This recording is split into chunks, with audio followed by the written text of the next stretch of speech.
Rangkuman Spotlight hari ini.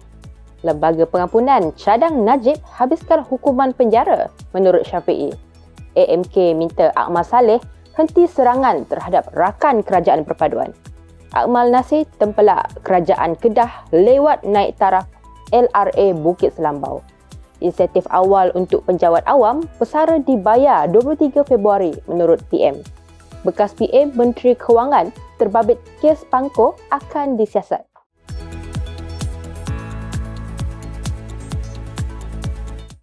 Salam Reformasi dan salam Malaysia Madani. Saya Fatin Emelina dalam Spotlight Keadilan. Kami di Studio Keadilan ingin mengucapkan Selamat Tahun Baru Cina kepada masyarakat Tionghoa. Hari ini 12 Februari 2024. Kita mulakan dengan segmen Tangkis Fitnah. Lembaga Pengampunan Cadang Najib habiskan hukuman penjara menurut Syafiee. Surat yang mempunyai cop mohor yang di-Pertuan Agong sebelum ini menunjukkan kemungkinan wujud perbezaan pendapat antara Seri Paduka dan Lembaga Pengampunan berkaitan hukuman Najib Razak. Surat itu dibacakan oleh Peguam Najib Syafiee Abdullah 7 Februari lalu yang mendedahkan Lembaga Pengampunan tidak menasihat Agong mengurangkan hukuman bekas Perdana Menteri itu. Syafiee berkata, pengumuman dalam surat itu dibuat oleh Menteri Wilayah Persekutuan Zaliha Mustafa. Katanya ia menyebut bahawa Lembaga Pengampunan berdasarkan Perkara 42 Perlembagaan Persekutuan pada 29 Januari menasihati Agong supaya Najib meneruskan baki hukuman. Ini sekaligus menafikan bahawa Kerajaan Madani maupun pihak Lembaga Pengampunan telah menasihatkan Yang di-Pertuan Agong untuk memberi pengampunan atau memendekkan hukuman bekas Perdana Menteri Datuk Seri Najib Razak seperti yang dihebohkan di media sosial baru-baru ini. Beralih ke Buletin Keadilan, AMK minta Akmal Saleh henti serangan terhadap rakan kerajaan perpaduan. Angkatan Muda Keadilan AMK meminta supaya serangan yang dimulakan sama ada secara terang-terangan maupun halus oleh Ketua Pemuda UMNO Dr. Muhammad Akmal Saleh terhadap parti komponen dalam kerajaan perpaduan dielakkan. Pengarah komunikasinya Haziq Asfar berkata, di saat penilaian rakyat mengenai prestasi kerajaan semakin terus kritikal, Muhammad Akmal tidak boleh mengeruhkan lagi keadaan dengan memulakan bibit provokasi hanya kerana tidak berpuas hati dengan keadaan semasa. Pada Jumaat lalu, hantaran dari Facebook Muhammad Akmal yang dimuat naik bersama gambar ketika Himpunan Aman pulangkan Najib tahun lalu menimbulkan tanda tanya. Ia dipercayai dibuat sebaik sahaja keputusan Lembaga Pengampunan yang mengesahkan pengampunan terhadap bekas Perdana Menteri Datuk Seri Najib Razak dikeluarkan. Berita selanjutnya. Prabakaran ganti ramanan ketuai Jawatankuasa Khas Mitra. Ahli Parlimen Batu P. Prabakaran dilantik sebagai pengerusi Jawatankuasa Pasukan Petugas Khas Unit Transformasi Masyarakat India iaitu Mitra berkuat kuasa serta-merta. Menurut kenyataan Pejabat Perdana Menteri, pelantikan Prabakaran adalah bagi menggantikan Datuk R. Ramanan yang kini menjalankan tugas sebagai Timbalan Menteri Pembangunan Usahawan dan Koperasi. Selain itu, menurut sumber, Perdana Menteri Datuk Seri Anwar Ibrahim berharap pelantikan ini dapat memastikan Mitra terus menjalankan amanah dan tanggungjawab dengan sempurna dalam mengangkat darjat dan sosioekonomi masyarakat India. Mitra pada asalnya dikenali sebagai Unit Khas Pembangunan Sosioekonomi Komuniti India iaitu SEDIC yang ditubuhkan pada 2014 sebelum dinamakan semula sebagai Mitra pada 2018. Unit berkenaan diletakkan di bawah seliaan Kementerian Perpaduan Negara.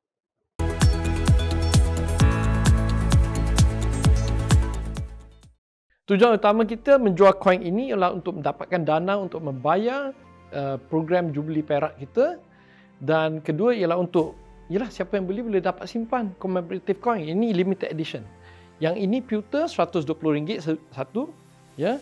Dan lagi special ialah yang ini disalut emas RM600. Ya, satu box dengan box ini cuma 2000 unit saja. Jadi tolong beli. Raise the dana untuk parti kita dan yang paling penting boleh simpan bagi cucu cicit nanti. Pratempah sekarang untuk dapatkan koin ini kita akan deliver bulan 3 atau bulan 4, ya. Terima kasih atas kerjasama semua.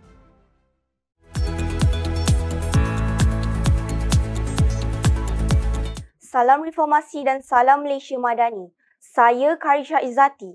Berita seterusnya dalam segmen Buletin Kerajaan Perpaduan. Akmal tempelak Kerajaan Kedah lewat naik taraf LRA Bukit Selambau. Timbalan Menteri Peralihan Tenaga dan Daya Guna Awam Akmal Nasir menempelak Kerajaan Negeri Kedah berhubung kelewatan menaik taraf loji rawatan air Bukit Selambau. Menerusi video yang disiarkan di media sosial, Akmal menegaskan geran RM129 juta yang disediakan Kerajaan Persekutuan untuk projek itu bukan pinjaman. Bulan 6 nanti orang akan tuntut. Ini federal bagi geran, Kedah kena jaga projek RM129 juta. Ini bukan pinjaman, ini geran. Daripada federal kita bagi. Akhirnya, bila berlaku macam ni, kami juga yang terpaksa masuk campur, tanya. Kalau tengok nama tadi, pemilik projek itu kerajaan negeri. Dan sekarang ni, saya memang nak beri... Pada 2021, dilaporkan bahawa anak syarikat milik penuh Widat Group Berhad, Widat Builders Sendirian Berhad memperoleh kontrak RM129.4 juta daripada Kerajaan Negeri Kedah untuk melaksanakan naik taraf itu. Tempoh kontrak telah ditetapkan bermula dari 6 Jun 2021 hingga 2 Disember 2023. Bagaimanapun, pada 2022, Menteri Besar Kedah Muhammad Sanusi Madnor menyalahkan perubahan dasar oleh kerajaan negeri sebelum ini kerana kelewatan menaik taraf 5 loji rawatan air di negeri itu, termasuk di Bukit Selambau. Selanjutnya, insentif awal untuk penjawat awam persara dibayar 23 Februari menurut PM. Bayaran insentif awal kajian sistem saraan perkhidmatan awam sebanyak RM2,000 kepada semua penjawat awam grade 56 dan ke bawah termasuk lantikan kontrak akan disalurkan pada 23 Februari ini. Pengumuman itu dibuat Perdana Menteri Datuk Seri Anwar Ibrahim ketika menyampaikan amanat pada Majlis Perhimpunan Bulanan bersama warga Kementerian Kewangan baru-baru ini.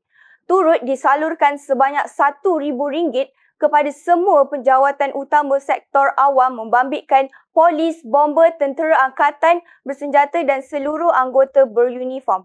Katanya juga, bayaran insentif RM1,000 turut disalurkan kepada semua pesara kerajaan termasuk veteran berpencen serta veteran tidak berpencen. Perdana Menteri yang ke-10 turut berkata bayaran insentif awal ini akan dibayarkan sekaligus bagi meringankan beban persediaan persekolahan anak-anak serta persiapan menjelang Ramadan dan Syawal. Berita seterusnya, jangan benar kenderaan asing isi RON 95 menurut Fuziah. Semua pemilik stesen minyak sekali lagi diingatkan supaya tidak menjualkan petrol RON 95 kepada kenderaan yang menggunakan nombor pendaftaran asing. Peringatan itu diberikan Timbalan Menteri Perdagangan Dalam Negeri Fuziah Saleh ketika ditanyakan mengenai rakaman video kenderaan dipercayai dari negara jiran mengisi RON 95 di Shah Alam Selangor yang tular awal bulan lalu. Sebelum ini, tular sebuah stesen minyak di Rawang Selangor menjualkan petrol bersubsidi kepada warga asing. Pengarah KPDN Selangor, Muhammad Zuhair Mat Radi dilaporkan berkata siasatan dijalankan pihaknya selepas menerima aduan sebuah kenderaan bernombor pendaftaran Thailand mengisi RON 95 di stesen minyak terbabit.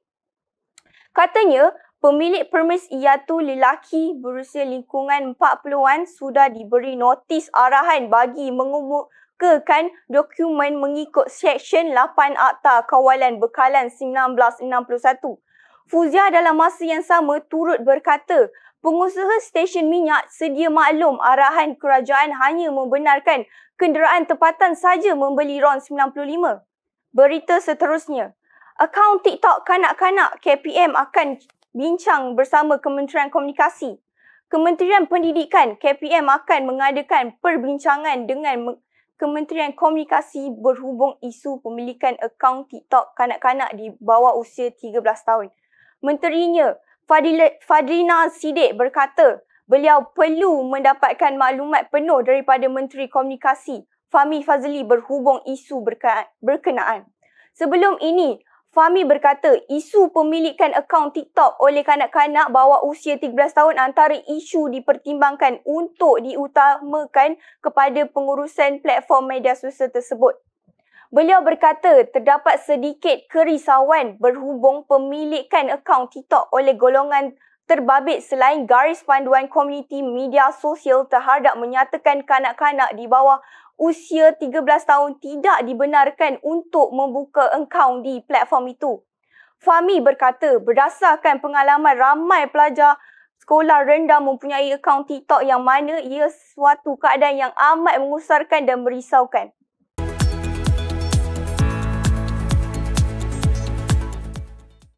Kita ni nak tahu semua kenapa mana koin tu adalah pengeluaran khas daripada Tutor Royal Selangor, dan ini adalah satu yang mengingati masa ikonik bergambar bila Datuk Seri Anwar Ibrahim Perdana Menteri sekarang PMX menyampaikan ucapan sebelum ditangkap di Masjid Negara 1998. Mailah kita beli sebanyak, ramai-ramai. Kita naikkan semangat perjuangan kita dan kita ingatkan satu peristiwa yang tak dapat kita lupa.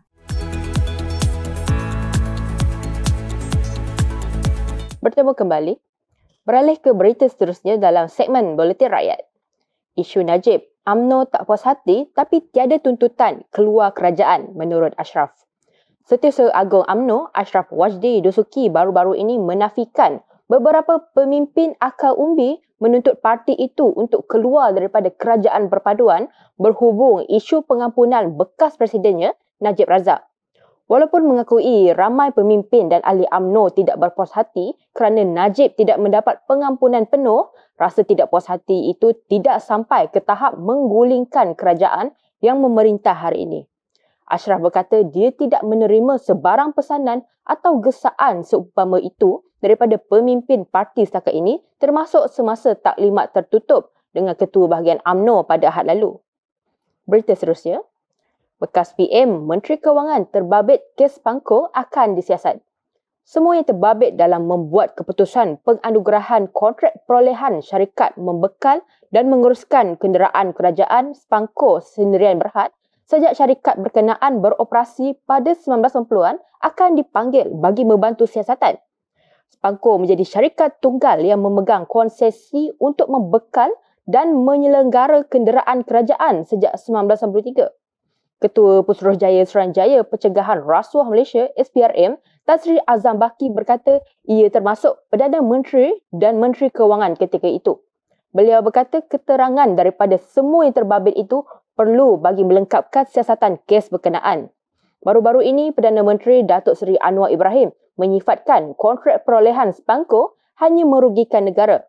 Anwar berkata beliau tahu kontrak terbabit juga tidak menyenangkan pejabat awam yang menggunakan kemudahan berkenaan dan beliau tegas terhadap Pangko itu sejak menjadi Menteri Kewangan. Selanjutnya, legenda bola sepak negara meninggal dunia. Para peminat menerima khabar duka pada 6 Februari lalu apabila legenda bola sepak negara Khalid Ali meninggal dunia pada usia 66 tahun selepas hampir setahun bertarung dengan kanser paru-paru. Allahyarham disahkan menghidap kanser paru-paru tahap 4 awal Ramadan tahun lepas menghembuskan nafas terakhir pada jam 3 petang. Khalid yang sebelum ini dimasukkan ke hospital selepas keadaannya yang tidak mengizinkan serta tidak sedarkan diri beberapa hari sebelum akhir riwayatnya. Bekas pemain Selangor itu menyarung jersey skuad kebangsaan dari 1977 hingga 1985 yang mana pencapaian terbaiknya membantu skuad Harimau Malaya layak ke Sukan Olimpik 1980 di Moskow, Rusia. Kami di Studio Keadilan mengucapkan takziah kepada Allahyarham Khalid Ali dan semoga roh beliau ditempatkan di kalangan orang-orang yang beriman dan beramal soleh. Sekian laporan dari Spotlight Keadilan malam ini. Sebelum mengakhiri laporan Spotlight malam ini, saya ingin memberikan serangkap pantun. Adat hidup orang berjasa, tulus ikhlas jadi niatnya, berkorban kerana menurut sunnah, menolong orang kerana lillah. Jangan lupa mengikuti laman rasmi Facebook, TikTok dan YouTube Parti Keadilan Rakyat dan TikTok Studio Keadilan untuk mengetahui rancangan-rancangan yang akan dijalankan secara siaran langsung di masa hadapan. Dalam masa yang sama, kami menggalakkan anda semua untuk membeli shilling emas dan Pewter Keadilan sempena ulang tahun ke-25 keadilan dan sebagai salah satu koleksi terbaik, hanya imbas QR Code yang tertera untuk pembelian. Saya Fatin Emelina, dengan itu, Assalamualaikum, salam hormat dan selamat malam.